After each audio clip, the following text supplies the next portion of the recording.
I'm going to start recording. How about Okay. So, welcome to another edition of the Youth Action Podcast. I'm here with Emily Williams, who's Hello. previously on our first podcast, actually. I think it was. And actually quite a lot to talk about.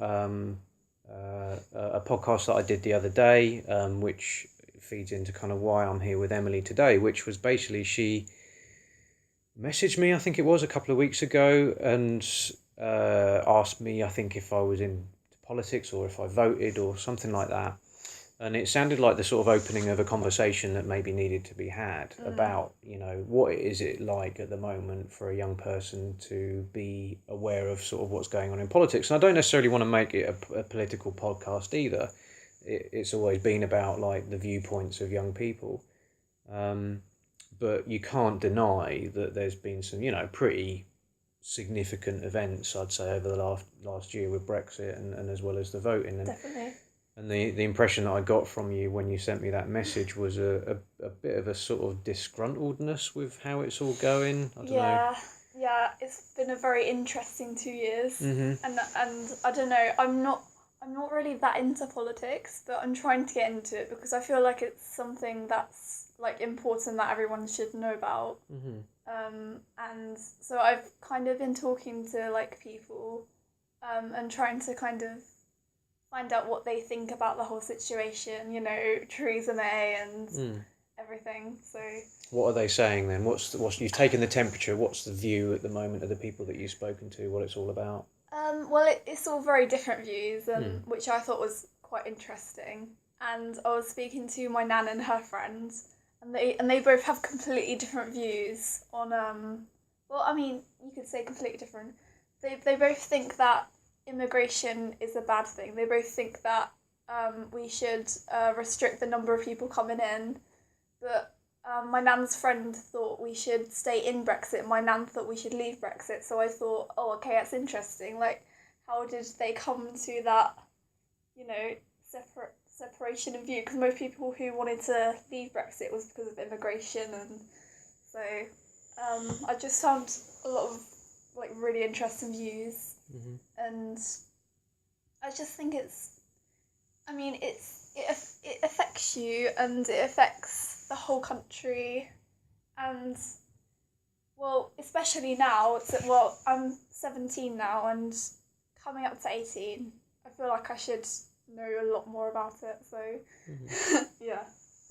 I think that's also like one of the other viewpoints. Like there's some young people that have that view that they need to kind of understand more, but then there's others that are quite prepared to just let all this nonsense of wash over them. I'm probably one of those people, if I'm honest, not necessarily a young person exactly, but I made a decision sort of years ago mostly to just not have anything to do with politics. I'm very ignorant of it.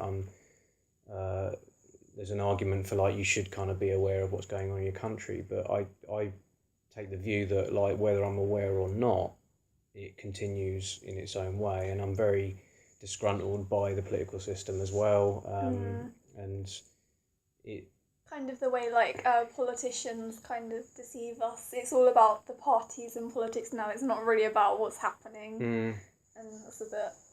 There's a quote, I don't know who said it, but it's like politics is sort of they're liars essentially, and that was what the quote was saying, that politicians are liars and they know that we know that, and we know that they know that we know that, they just don't care, was the quote, And I always wonder about, people talk about sort of the right to vote, but I think by doing that, you're also kind of buying into the lie a bit, and you're saying, I accept this situation as it is. I accept that this is our political system, and I'm engaging with that, therefore perpetuating the system that we've got.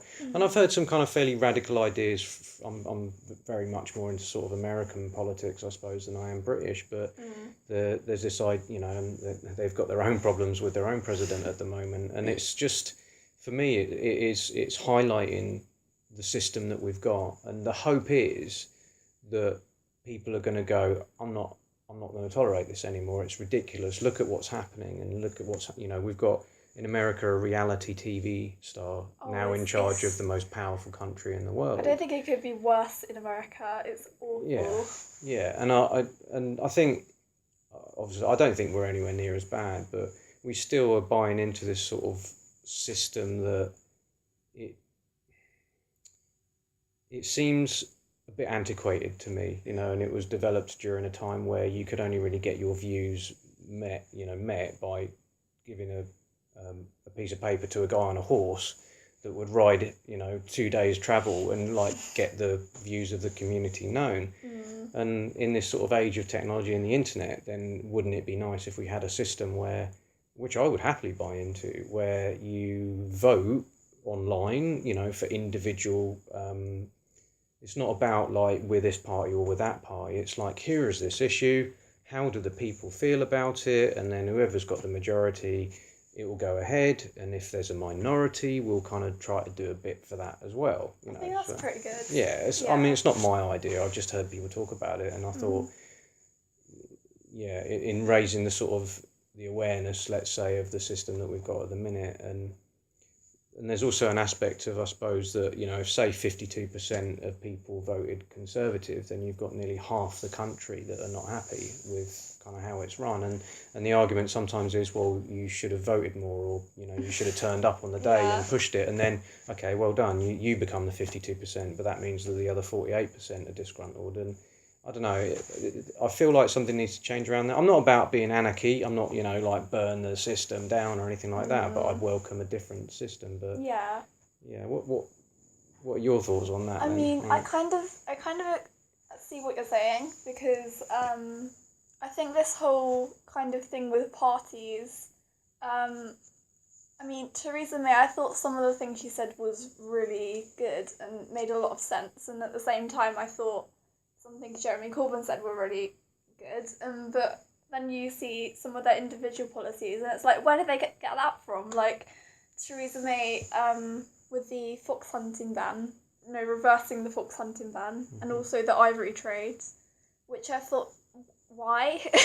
Who are you appealing to? And also, what is it going to solve? You're basically just bringing us back to a time where we should accept that kind of thing, but we've already established that is wrong, and why do you need to do that? But at the same time, some of the things she said does make a lot of sense. I don't know, some people think privatising the NHS won't be a good thing, but I think, I don't know, if this is what she said, and I think if we do privatise the NHS, although it will mean obviously we have to pay, we can still kind of get around that, with insurance companies, and also it will mean people go to the NHS for less silly reasons, and it means we have better waiting times, and it means, the systems seem to work in pretty much all other countries, so I don't see why it would be a bad idea, really. Obviously there's the money, but I like the fact that we have free healthcare, and I think it's something we should be proud of.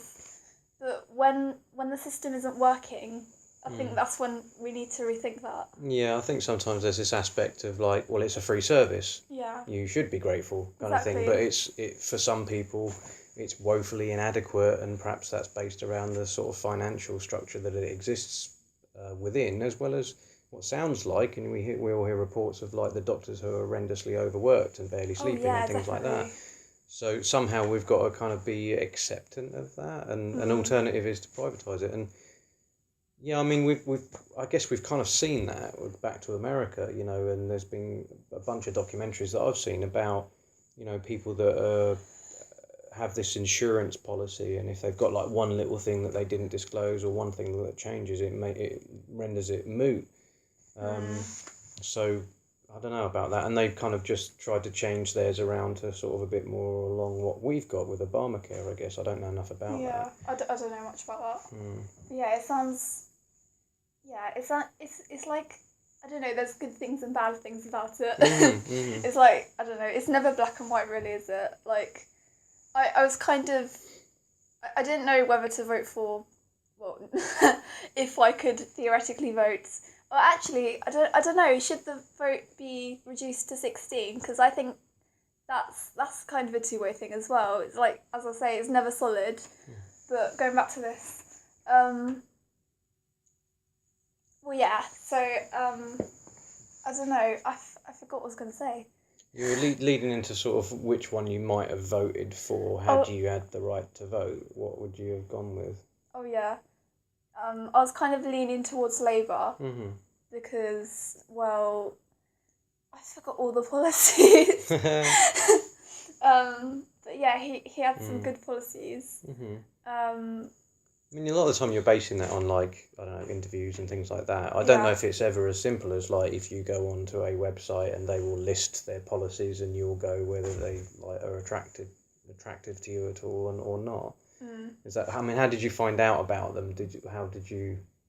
Like, you might have forgotten them now, but I mean, how did you look for them? How did you kind of base your decision on whether you were going to go with Labour or not? I think it's mostly like YouTube and all the interviews they did, all the debates.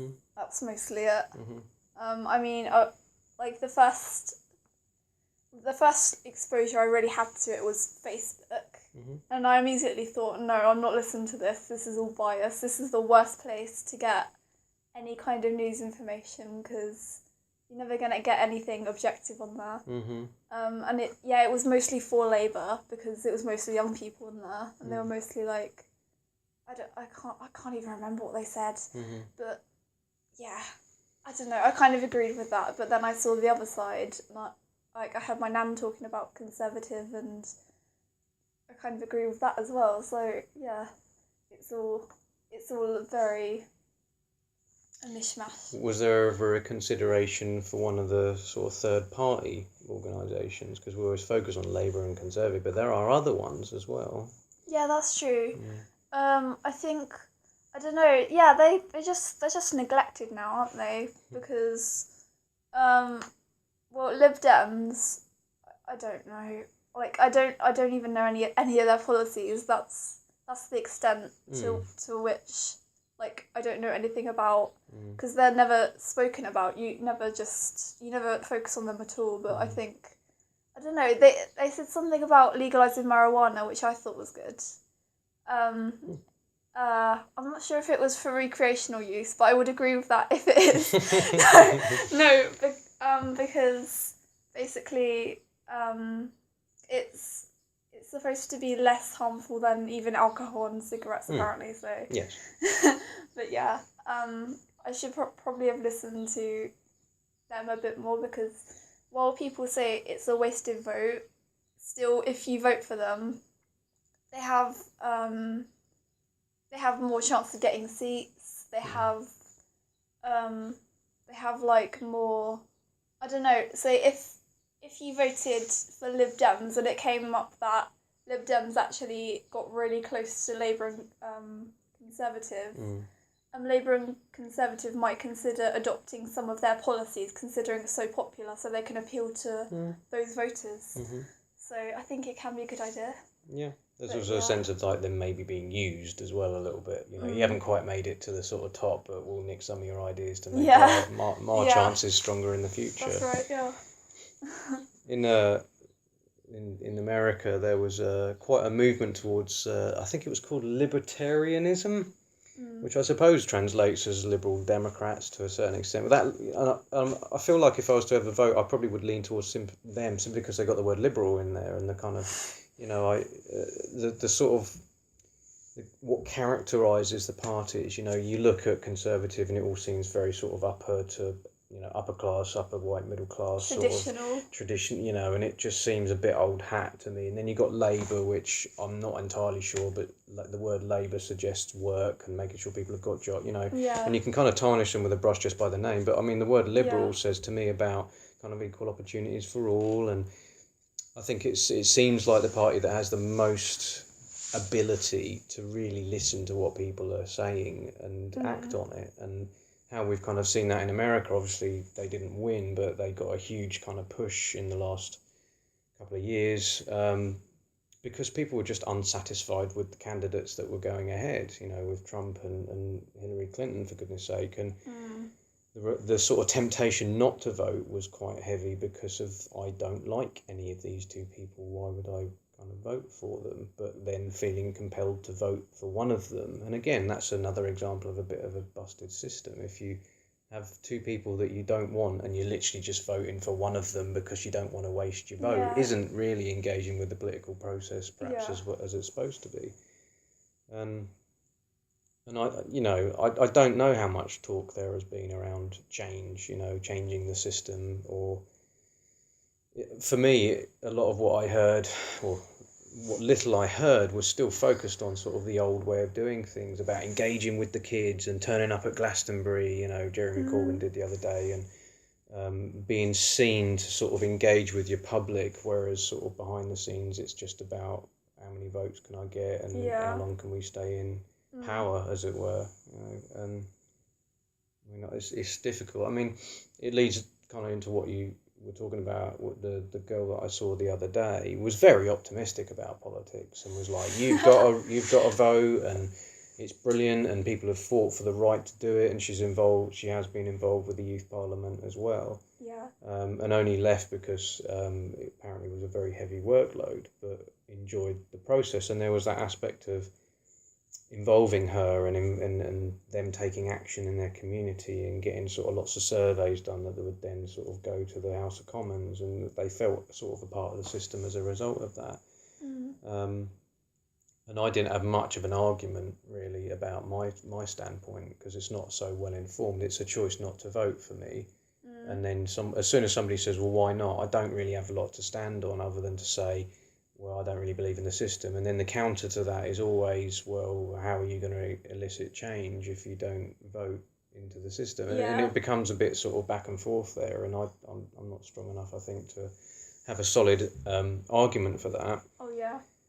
But do you think that by not voting, I don't know, because I kind of got from that a reason that for not voting would be that it would kind of like hint to change the system.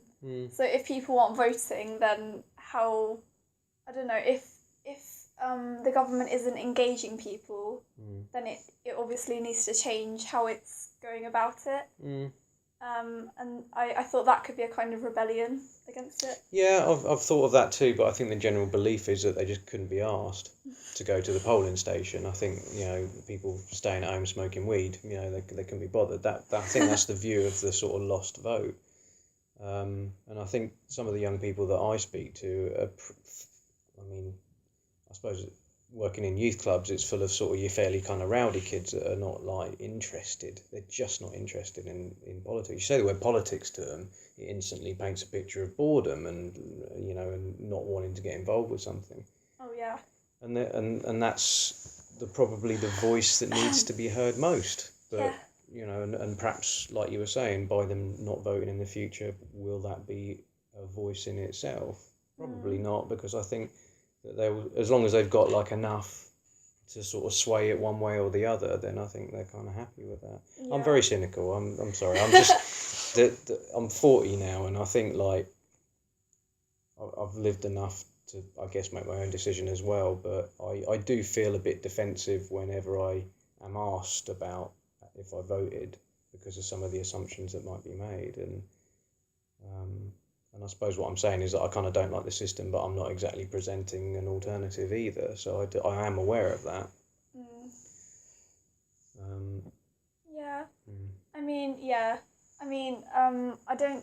I don't think it's probably not going to make a very significant change, because even like in the two most popular parties, you have Labour and Conservative.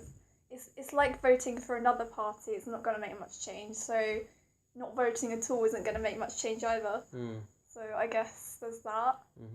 But I don't know. I just feel like it's important, because it does affect you, and I don't know. It's like, I don't know. It's confusing. But yeah.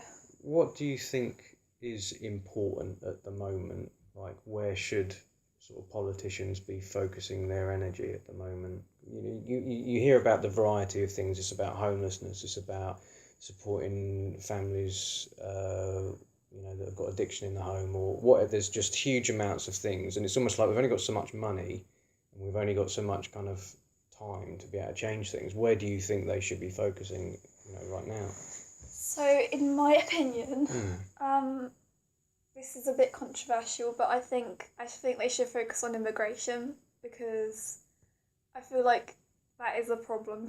People are like, well, let them in, they're human, and I understand that they are. I don't want to just keep people out because some cynical old white people, you know, just feel like I don't know, just feel like they can't respect people or something. I don't know, but I feel like I don't know. It's not like, I have respect for everyone. I have respect for like everyone's religion and everyone's views, and I don't want to kind of say that these people are bad or but I don't know. It's like well, if basically, I don't know.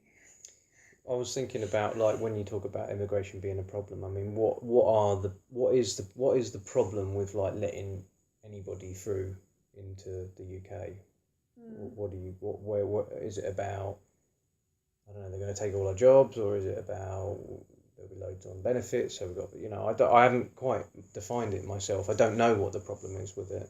Well, I think it's mostly just the population of the UK. If you look at, I saw a map of the world that was basically... Yeah, just going to pause for a minute. There's somebody coming in. Hello now. Hello. This is exactly why I wanted to start too, so I would get no interruptions. Oh, sorry. It's not a problem. Oh, it's fine. We can carry on. Yeah. Carry on. Yeah. Okay, so... Go out again in a minute.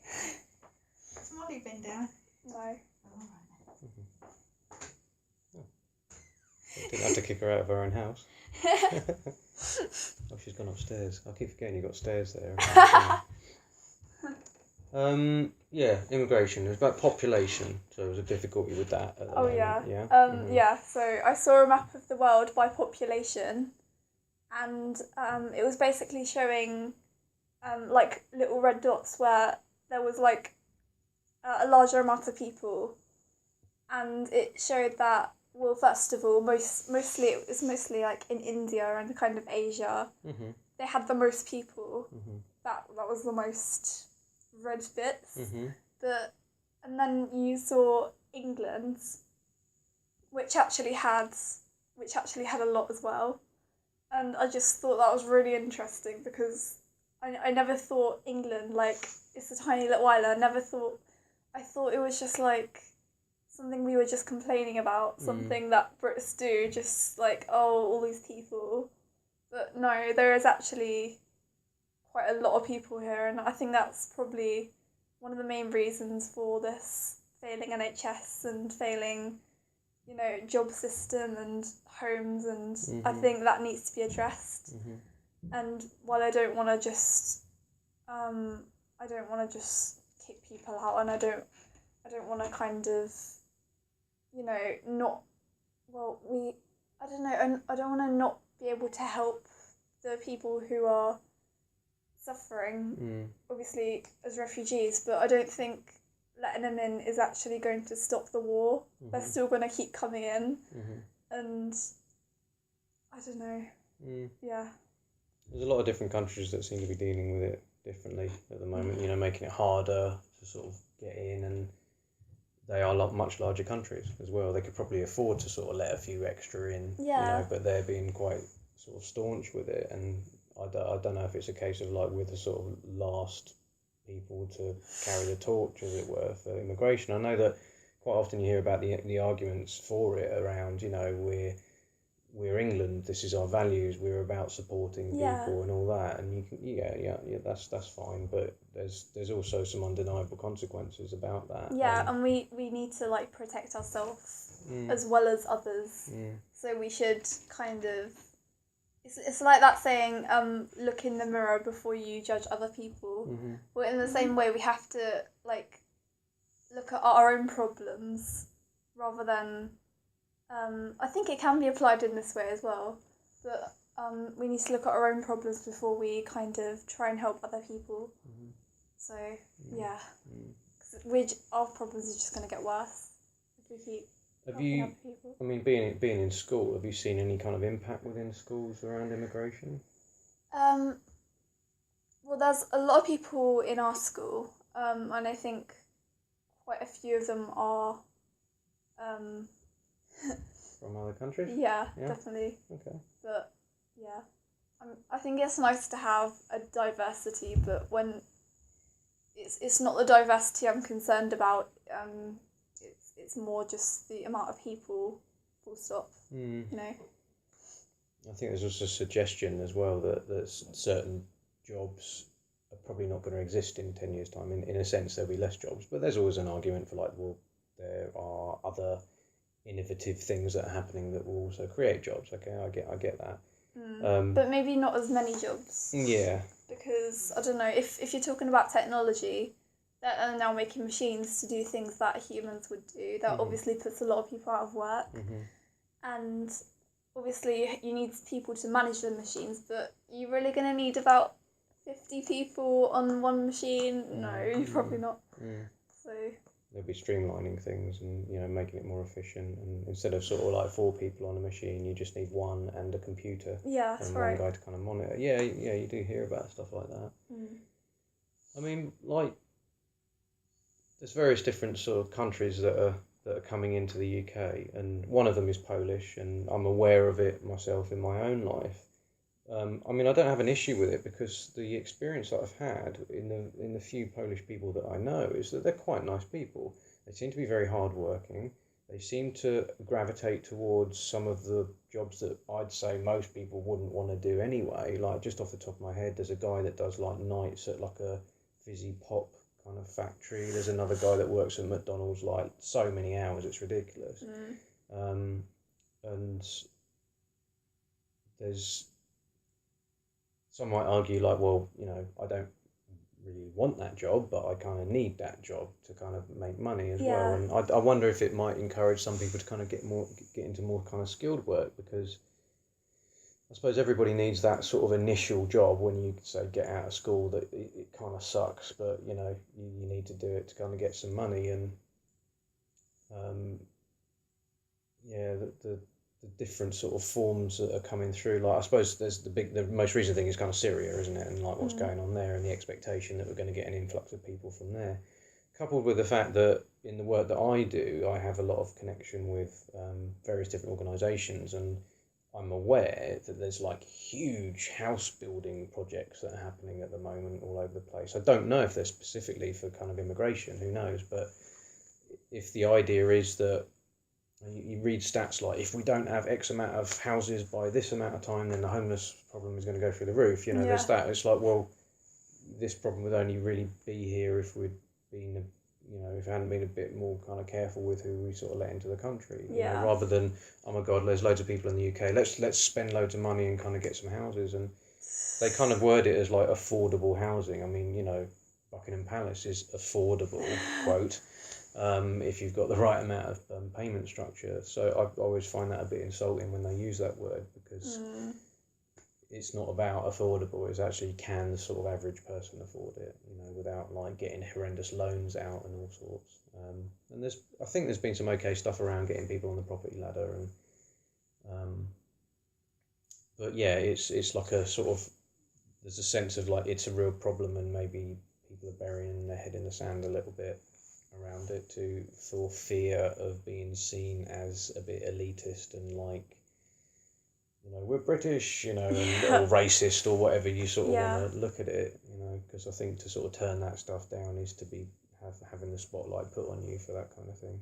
Yeah, definitely. I think that's the concern. Yeah, definitely. 'Cause, I think, like, I think it's important to Yeah, I don't think we shouldn't worry about, we should like, kind of prioritize, our own security rather than thinking, oh no, are we going to offend these people if we say they can't come in?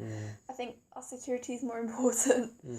And well, yeah, I mean, it's like, I don't know, if we let in refugees, a lot of them are like, do tend to be, well, the reason we have like more terrorism is because we let more refugees in. And yeah.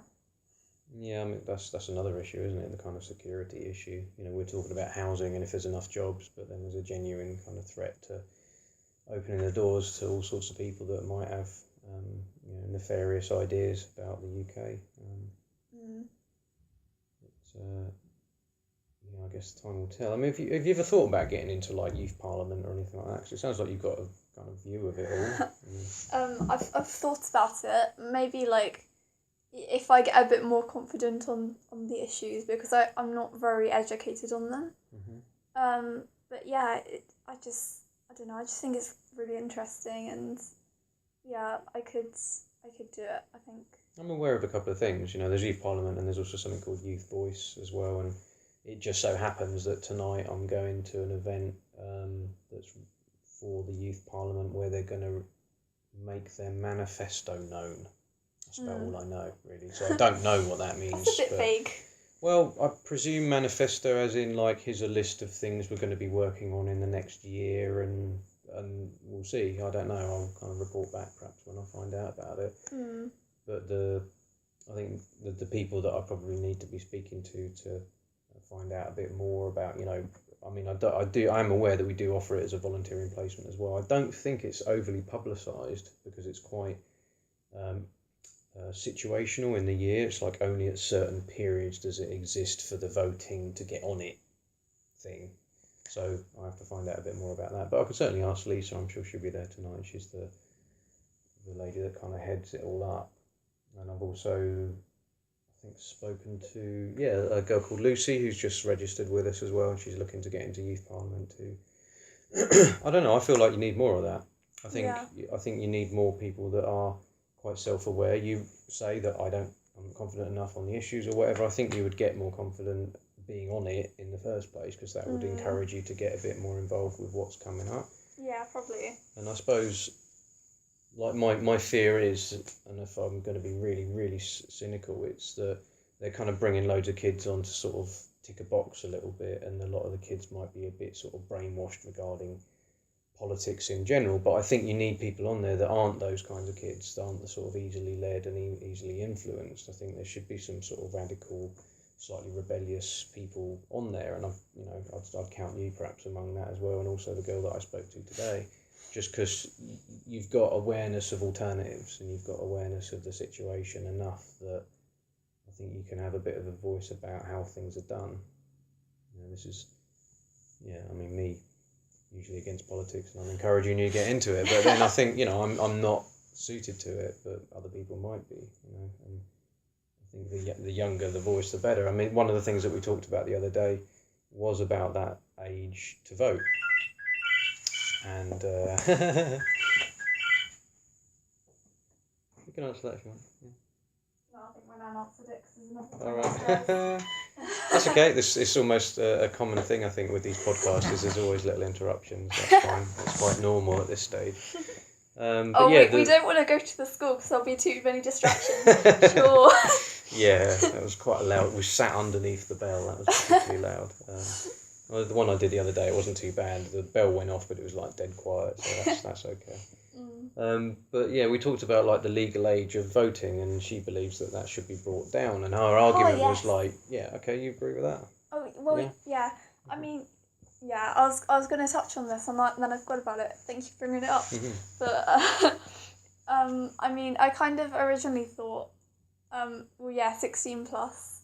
I think we should get more people involved in it, kind of get more people thinking about it, because at the end of the day we are we are the next generation, we are the people who it's going to affect more. Mm-hmm. And while I agree with that, you could also say people under 18, well, also, hang on, no, yeah, people under 18, there is actually more people, well, now there's more people being born anyway, but there's more younger people than older people. Mm-hmm. So it's going to be a big part of the population being affected. But then there's the argument that if you are under 18, you're going to be a bit less mature, you're going to not know much anyway, like your brain's not going to be fully developed. Mm-hmm. So technically, I don't know, you might just go for something because you think, oh yeah, this will be fine, you know. And then when you get to 18, you're out in the world of work and you kind of see the reality of life. And yeah, so I kind of think that could, I don't know. Mm-hmm. No, I mean, I kind of think I see a lot of people on Facebook who are really young, and while a lot of them are actually really informed about politics, a lot more than me, there's also a lot of people who just like look at something on Facebook and just think, oh yeah, that's true, yeah, let's just go with that. Mm-hmm. And then I think older people, obviously, they've seen like the wars, they've seen things that have happened in the past in politics, and they kind of know what's happening. And so when they vote based on their experiences. So I think also you could say that, you know, we don't have as much value in terms of voting because, well, we don't know what we're saying. Mm-hmm. Mm-hmm. But then a lot of people do, so I don't know. Yeah, that was presented as an issue as well. Like, you know, if you're X age, then you haven't got enough life experience to have like an informed opinion on something. But Yeah. I mean, I've come around to the idea. I don't think I was against it terribly. I kind of didn't really know either way. But when the girl that I spoke to the other day, whose name escaped me, I'm sorry. You can kind of go to war. You know, you can go in the army at that age, and you know, you can have a baby at that age. Yeah, and you can work. All that, you know, and I mean that's certainly an argument, but you know, where does that also end? You know, if you've always got suggestions on, well, if you can do this at this age, then why can't you do that? That opens up another can of worms. It could be, you know, drug use. Oh yeah, it's totally fine to use heroin at 14 years old. Yeah, you know, you've got to draw the line somewhere, I think. But there is a decent argument for how can you not know about your world? You know about your world. You are tapped into some of the political arguments, and you are aware enough probably to make an informed choice about who to vote for, and that sounds like it's enough. I would say. You know, is there much progress in that, or are they just like dismissing it? Is there any parties that are standing by that, lowering the age? Well, I haven't like found any parties that do want to lower the age, but I wouldn't be surprised if Labour wanted to, because obviously they're for the young years. Mm-hmm. Yeah, I don't want to say anything because I don't know. Yeah. Is that how Labour's seen? Is it kind of like the hip and groovy party? I think it is, yeah. And then Conservatives just the old stiff party for all the white males who hate all the immigrants. Yeah. I'm a bit embarrassed about this, but I don't know where we're at with politics at the minute. Did you know, we did that votey thing, and then listen to how uninformed I sound. But Theresa seemed to have done quite well. Is she in power now? Is that official? Theresa. What's going on? Tell me what's going on. I thought she did awful. Okay. Her campaign could not have been worse. Okay. But yeah, she's in power. Okay. And she's in coalition with the DUP now. Okay, what's DUP? So the DUP are kind of Northern Ireland. Oh. And they're kind of like the traditional Catholic, oh, wow. you know, conservative, backwards party. Yeah. Yeah, and they believe in, well, this is all I know about them, but they believe that same-sex marriage should be reversed. Right. And they believe that abortion shouldn't be a thing. Mm-hmm. So yeah, you can tell. Oh, and they have links to terrorism. Yeah. Which is actually ironic because people criticise Jeremy Corbyn for being linked with the IRA, but Conservative, oh, these are our best mates, yeah. No. Wow. That's quite a mix of stuff that's gone into that. So what, are we stuck with that system for what, another 4 years, is it? I think we are, yeah. Oh, great, okay. And Theresa May, she's not doing well. No. She's really not doing well. Mm-hmm. It's just funny how you said it, because she was like, her party slogans kind of changed from strong and stable to I got us into this mess, I'm gonna get us out. So yeah, it's not good. Great. So what, are people happy with how it turned out? I think some people are happy, some people, well, no, I don't think anyone's happy actually. Probably Labour supporters, because obviously they didn't win it, but they got more of an influence because Theresa May didn't win by a landslide. Yeah. But she still won. But she was hoping for a bigger. So yeah.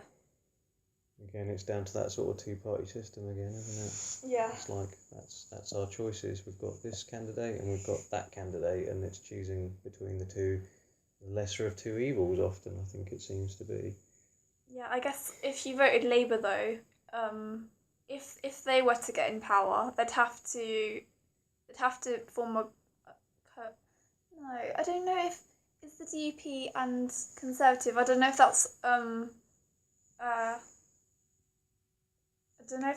don't know if a hung parliament the same thing as a coalition, but Labour would have had to form a hung parliament with about 5 other parties if they managed to get in. So if they were to be kind of in power, so I think one comes before the other. I think a hung parliament happens, and then as a result of that, a potential coalition can develop.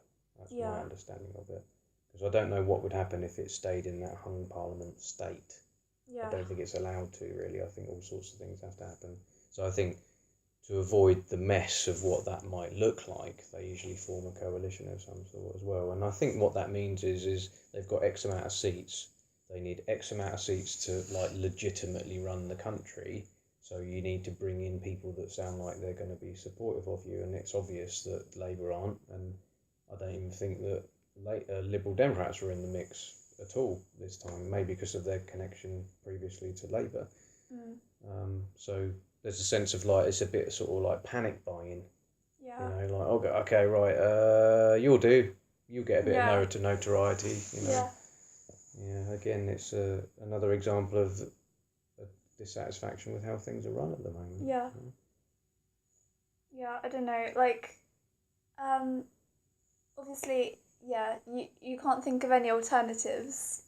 But I thought, I don't know, because parties all have kind of a package of policies. They have some good policies and some bad.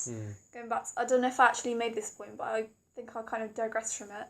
But if we obviously had a say on just the policies rather than the actual party getting in, I think that would be really good. Yeah, I agree. Yeah, because there's always going to be, I might like a couple of policies from one side, but then I might like a few from the other side as well. You know, so I don't.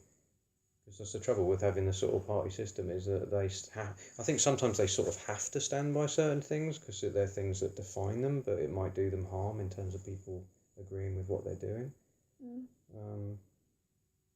Yeah, not really sure what the way forward is with that one. So theoretically, it's sort of lump it really. You got Theresa May for 4 years and the Northern Ireland lot, and we'll see what happens really. Yeah, that's pretty much the whole of politics in the last 2 years. We'll see what happens. Yeah. Hope it, the British stiff upper lip optimism might be coming into play with that one as well. But yeah, it would have been funny to kind of get you and the other girl in the room really, and just hear you battle it out. Oh my god! Well, I wouldn't say I'd probably that... be sitting in the corner okay. I think she certainly sort of seemed to be quite well informed, but I don't think that you're so far down the other end of the scale. I think you'd meet on a lot of issues, and it might form a good debate. I don't know. I've never tried that before, having a podcast with 2 other people. I've seen other podcasts do it, but. Maybe that's something for the future, and we'll see. Maybe. Yeah, because, I know a lot of podcasts that do it. I listen to a lot now. Yeah, you sort of become a referee. Yeah, you've got me into them. Have I? What are you listening to now? politics, and I forgot the name of it, but I am listening to a politics one because I'm trying to get into politics. And then I listened to this other one, which is like a comedy, and I forgot its name. So, yeah, not very informative, but yeah. Still, I don't know. I think you still get a lot of education from it. You've got people voicing their opinions, which I think goes quite a long way. Yeah. A lot of the ones that I listen to, like I've said before about like a lot of the things that I've done have been life changing as a result of literally just listening to somebody for 2 hours. You know, driving. You know, or I do mine whenever I've got a mundane task to do, like ironing or washing up or cooking or whatever. You know, so I mean, I probably should slow down a little bit because I find myself mostly occupied most of the time, which I'm pretty sure isn't terribly healthy. But yeah, I mean, I would always advocate like the podcasts that I listen to, like Joe Rogan. That's a great one, and like a few. I mean, at Mixed Martial Arts, there's a couple of those, and then just a couple of odd like comedy type ones as well. Really, so I am entertained quite a lot of the time. And I think I discover and I learn things from the podcast just by what people are saying. And I was kind of reading about something that was really interesting. How nowadays we never like we're always multitasking. We never do anything just focusing on one thing. And I think I just thought I was really interesting because it's like we're never really focused, which is, I don't know, it kind of means that you do things less efficiently because you're focusing on two things, and your brain is less effective.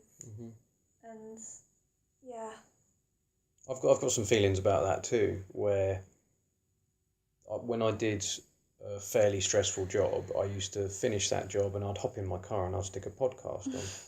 So essentially what had happened was I would be occupied all day, and then I'd be occupied on my drive home, and then I'd get home and I'd be occupied by doing something like cooking or whatever. I'd stop what I was doing eventually, finish eating whatever, watch a movie. This constant state of being occupied all the time. yeah, And how I noticed that it was becoming a problem was I started dreaming. I never normally dream. And I think there's a good argument for, like, if you're not processing anything and what you're doing and reflecting on what's just happened. You're not really thinking for yourself. Yeah, so it comes out when I sleep, the only time where I'm not occupied, I suppose.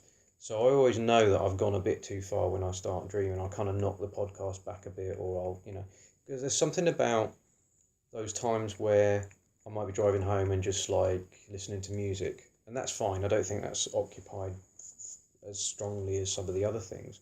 Yeah. But ideas start coming into my head, and sometimes I'll think about what I might want to talk about at the next meeting. Just things just naturally pop in there, and my worry is... Does it all kind of rush in, like really vivid, because you haven't done it all day? It would in those situations where I'm super, super occupied, but when I've made a sort of assertive decision not to be occupied, then they just sort of gently come in, and during like a car drive or whatever. And it's not like I see what you mean, it's not like I'm kind of holding back a dam, and all of a sudden it comes washing over me. But the little indications that I get, like if I've got a bit of disrupted sleep, is an indication to me that I need to step back a bit and not listen and not be so occupied. I've also had times where I'll be listening to a podcast and I absolutely am not listening to it because my mind keeps going elsewhere. So I will literally shut it off and I'll just allow whatever it is. And I think in some of the work that I've done in the past around addiction, the restlessness that comes with addiction, a lot of the time we try to teach them, just be with yourself, do a bit of meditation, do those things that force you to sit and do nothing, that then can kind of get you a bit more in touch with yourself, your feelings, your state of being, other people, life, the universe, and everything. I think, and I do definitely think there's value in that, and I use the signs, if you like, to indicate to me when I'm going too far one way or the other. I could definitely do more nothing. I think there's some value in doing nothing, of going for walks without music or without a podcast occupying you. And I get it quite a lot actually when I go bike rides, because I literally can't listen to my Walkman because it's so fiddly that I lose like sound in one ear if I've got it bouncing around in a bag. So that is a good opportunity for me to just sort of get in touch with stuff and think about I mean, I don't consciously think about stuff, it just sort of comes in, really. But I worry a little bit about young people and how you've grown up among that. You've grown up among the constant occupying. I've seen it before, and I do it myself. You watch a movie, but you've got your phone and you're looking at Facebook, so you're actually, like you were saying, multitasking. And another word, I guess, for that situation of multitasking is just more occupation. What is that? Someone ring the doorbell? That's someone else's phone. Oh, okay. Oh, right. I'll just vamp for a bit.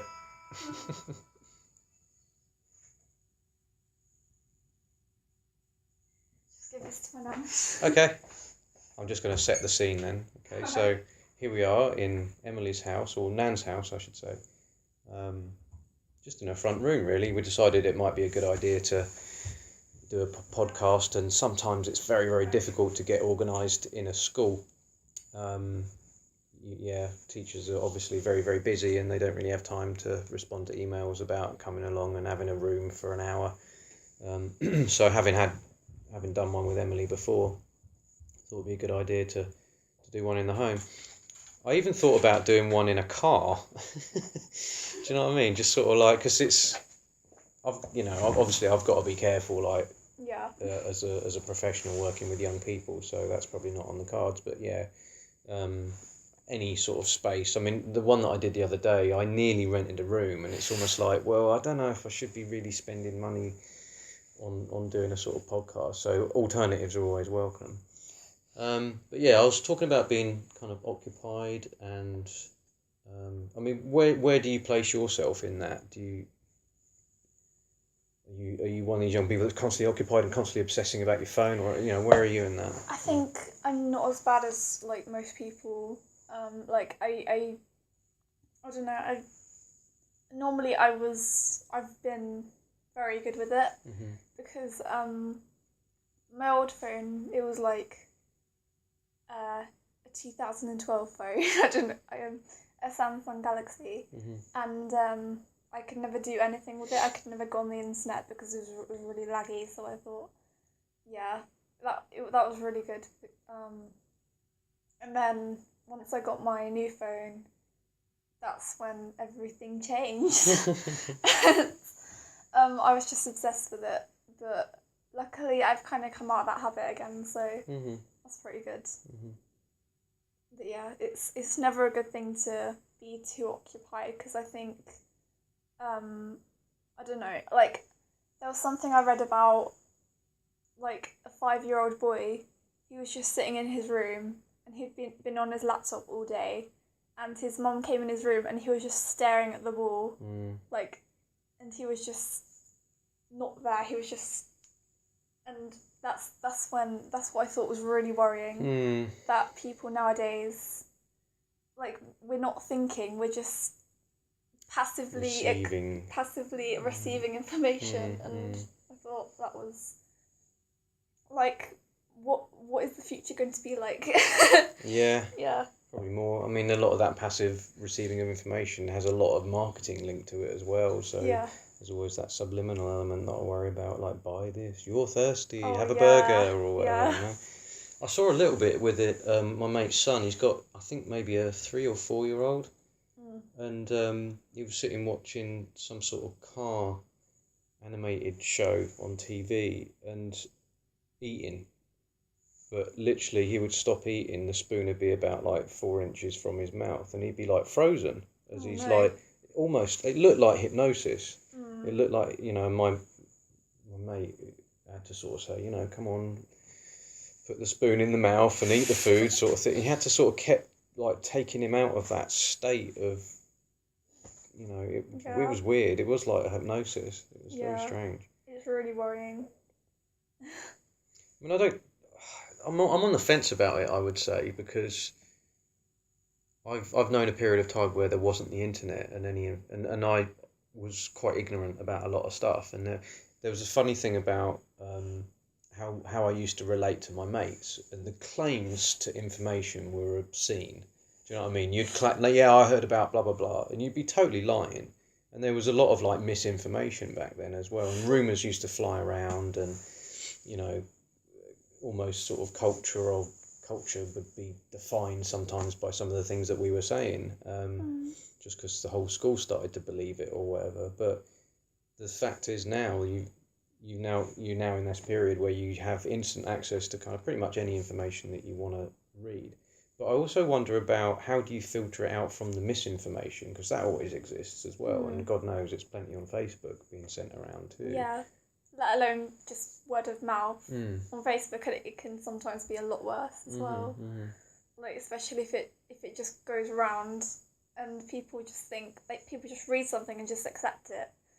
And I'm guilty of that as well. I'm guilty of sharing a lot of things that I've kind of looked at and thought, oh wow, that's shocking, or that's, you know.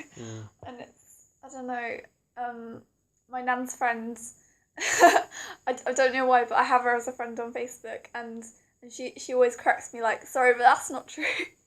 And which is really good, because it's kind of got me out of that habit. I kind of need to watch what I post now, because I don't want her to kind of critique me on that. But yeah.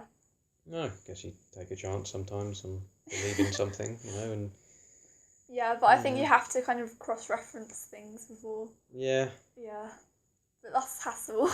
Well, I think, like, the Wikipedia thing, obviously a very popular choice, but there's always that argument that it's populated by people that have written something on there. There's no great sort of all-powerful, knowledgeable person that's doing it all. I've heard of something called Snopes. Oh, what's that? Again, they mention it on the American ones, and it seems to be a website which is centered around misinformation, and it's mostly around like conspiracy theories, I would say. You know, someone will kind of fire off a thing that they believe, and then Snopes will check it out. I don't know what way that they check it out, but it seems to be a well-regarded website for filtering out what nonsense is put out there too. That sounds pretty good. Yeah, somebody has to, don't they? You know, Yeah. somebody has to kind of lead the charge. Yeah, I mean, I've kind of always thought of Wikipedia as kind of, I don't know, in a way, because it is like edited by multiple people, and I think they do try and get like specialists on it. I agree. And I think that's right. they keep correcting it, and Yeah. the wording sounds really technical, so I thought, yeah. I think it's more right than wrong, for Yeah. sure. Yeah, I think I think most of the things that I've ended up looking, I've got the answer that I needed, and that's anything from like, you know, what was this song about that this person wrote, what was going on, you know, and then you find out it's about his relationship with his mum or whatever. Do you know what I mean? So I've always found it useful, and I'm happy to sort of go along with that. Yeah. I think unless you're doing something that really requires it to be true, it's good for just little bits of information, because it's so universal. It's like you can find anything on it. So. I do wonder if it's abused as well. Like, I was thinking, like, if I was a kid and I hated studying and I had exams to do, that would be a real cheaty way of doing it. Yeah. Do you think much of that goes on? I think, yeah, definitely. People just copy and paste whole articles from Wikipedia and then just print it off and then just say, oh yes, this is totally what I did. There's even websites that are designed around that, isn't it? Sort of, like, here's a, you know, if you've got a paper to write on this subject, then here's some suggestions, and everyone uploads it. Oh dear, that's a bit worrying. It must be a nightmare to be a teacher, to be able to kind of filter out what they're... Unless even they're getting tired of it, maybe just sort of tick, whatever, you know, equal amount of effort. Maybe, yeah. Yeah. I mean, teachers... Now, I wonder how they actually mark, like, work, because I've marked my own test before, and that took me about 2 hours. Just alone, because I wanted to get it correct. And apparently I hear, this is statistic, I can speak, that 50% of tests are marked wrongly, and when they're like remarked, they get a different grade, so it just shows. And I just wonder how, like, teachers can actually, you know, it's just the whole education system. We're digressing so much here, but whole education system is just, it's just mad. Is it? I think. Is it as broken as our political system? Maybe, yeah. As broken as whole of humanity. Yeah, I mean that's one of the views that I take, that like there's a lot that's broken. The legal system's broken, the political system's broken, the schooling systems, the NHS, the healthcare system. There's a lot that's wrong at the minute. But again, I'm not doing anything about it.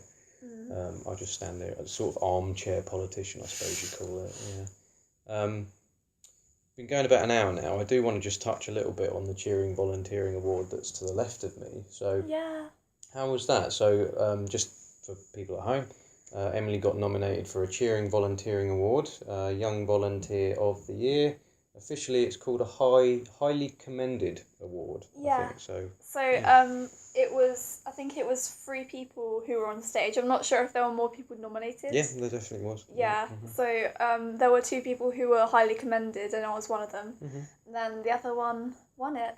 Surprise, surprise. Mm-hmm. And yeah, so it was just for basically cheering volunteering was it was just something to celebrate volunteering in Bedfordshire. Mm-hmm.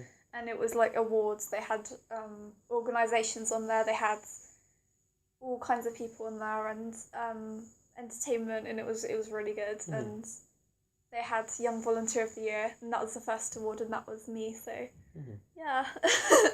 How was it for you? I thought Because you went up on stage at one point.